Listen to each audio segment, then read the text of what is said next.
এই ধরনের সার্ভে কেন করা হয়?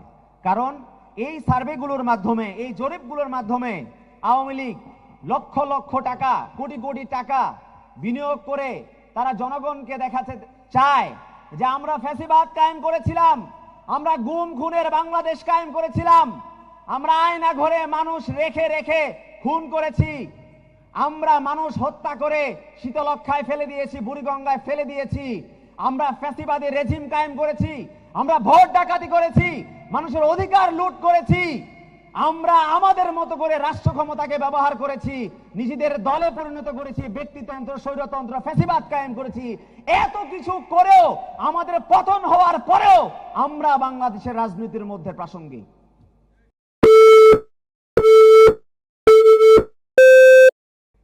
এটাই আওয়ামী লীগ দেখাতে চায়।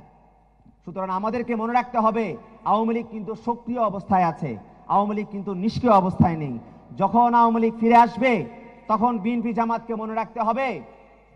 বর্তমানে তো এই অবস্থা হয়েছে, যদি আওয়ামী লীগ যদি ফিরে আসে তাহলে বিএনপি আর জামাতের মধ্যে কম্পিটিশন লাগবে, কে আগে আওয়ামী লীগের সাথে গিয়ে জোট করবে। সুতরাং আমরা এই ধরনের রাজনৈতিক অনৈক্য আমরা অবশ্যই চাই না। আমরা চাই আগামীর যে সরকার হবে সেই সরকারকে অবশ্যই শক্তিশালী সরকার হতে হবে।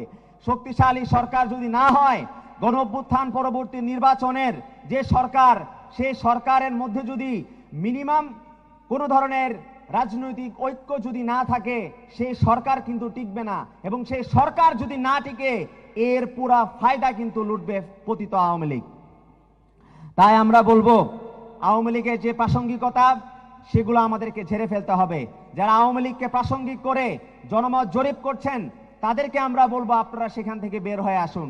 একটা দল ফ্যাসিবাদ কায়েম করেছে, একটা দল বাংলাদেশের মধ্যে সর্বপ্রথম ভোট ডাকাতি করেছে, বাংলাদেশের মধ্যে স্বৈরতন্ত্র কায়েম করেছে, গুম খুনের বাংলাদেশ কায়েম করেছে, ভোট ডাকাতের বাংলাদেশ কায়েম করেছে।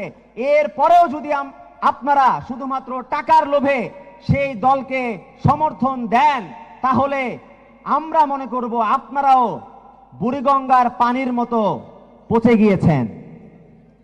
তাই সেখান থেকে যেন আপনারা বের হয়ে আসেন, সে আহ্বান আমাদের পক্ষ থেকে থাকবে। পরিশেষে একটি কথা বলবো, বাংলাদেশের মধ্যে সীমান্ত হত্যা, গত 15 বছরে বাংলাদেশের মধ্যে প্রায় 600-ও অধিক বাংলাদেশিকে বাংলাদেশের বর্ডারের মধ্যে পাখির মতো গুলি করে করে হত্যা করা হয়েছে। শুধুমাত্র হত্যাই করেনি, গুলি করে পিটিয়ে পদ্মা নদীতে লাশ ভাসিয়ে দিয়েছে একটা দেশের নাগরিক। এবং বাংলাদেশের তরফ থেকে, বাংলাদেশের পররাষ্ট্র মন্ত্রণালয় থেকে এখন পর্যন্ত কোনো কিছু বলা হয়নি। আওয়ামী লীগও বলতো না, ইন্টারিম সরকারও বর্তমানে কোনো কিছু বলছে না। আবার এই বিষয়ে যখন প্রশ্ন করা হয় তখন দেখবেন যে বিএনপি জামাত বড় বড় বয়ান ছাড়বে যে আমরা এমন কোনো বাংলাদেশ চাই না যে বাংলাদেশের মধ্যে ফেলানি কাঁটাতারে ঝুলবে, আমরা এমন কোনো বাংলাদেশ চাই না, আমরা চাই মর্যাদাপূর্ণ বাংলাদেশ। আমরা বলতে চাই, আপনারা যে রাজনৈতিক ঐক্য তৈরি করেছেন, আপনাদেরকে দিয়ে বাংলাদেশকে একটা মর্যাদাপূর্ণ রাষ্ট্রে পরিণত করা সম্ভব নয়। সুতরাং আমাদের যেটি প্রয়োজন সেটি হলো সীমান্ত হত্যার বিরুদ্ধে বাংলাদেশের প্রত্যেকটি রাজনৈতিক দলের স্পষ্ট অবস্থান।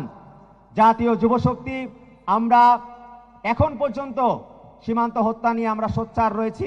বাংলাদেশের যুব সমাজ, বাংলাদেশের রাজনীতি, বাংলাদেশের যে কোনো সংকটে যুবশক্তি তার জায়গা থেকে সোচ্চার ভূমিকা অবতীর্ণ ছিল, সামনেও থাকবে। যারা আজকে সারা দিন এত কষ্ট করে আমাদের সাথে ছিলেন, দূর দূরান্ত থেকে আজকের এই প্রতিনিধি সম্মেলনে উপস্থিত হয়েছেন, টেকনাফ থেকে তেতুলিয়া, রূপসা থেকে পাথরিয়া, বাংলাদেশের প্রত্যেকটা আনাচে কানাচ থেকে যারা এখানে এসেছেন, সবাইকে জাতীয় যুবশক্তির কেন্দ্রীয় কমান্ডের পক্ষ থেকে জানাচ্ছি আবারও বিপ্লবী অভিবাদন। আগামীর বাংলাদেশ বিনির্মাণ করবে জাতীয় যুবশক্তি তৈরি করবে আগামীর এনসিপির নেতৃত্ব, এনসিপি তৈরি করবে আগামীর বাংলাদেশ ইনশাআল্লাহ।